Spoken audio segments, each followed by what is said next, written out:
अस्सलामुअलैकुम, welcome to food basement. आज हम सीखेंगे तरबूज का शरबत बनाने का तरीका।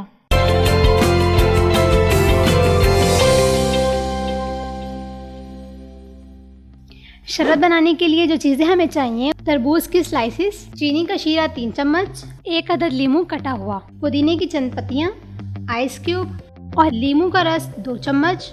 सबसे पहले जूसर जग में हम कटे हुए तरबूज डालेंगे। अब चीनी का शीरा ऐड करेंगे इसमें। अब फिर लीमू का रस और इसके बाद आइस क्यूब अपने हिसाब से शामिल कर लेंगे। इन सबको ब्लेंड कर लेंगे अच्छे से। शीरा बनाने के लिए हमने 1 कप पानी में 3 टेबल स्पून चीनी डाली। उसके बाद उसको अच्छे से बॉईल किया, हल होने तक उसको पकाया। उसके बाद उसे ठंडा करके निकाल लिया। शरबत तैयार करने के बाद इसे सर्व करें। लीजिए, आपका शरबत तैयार है।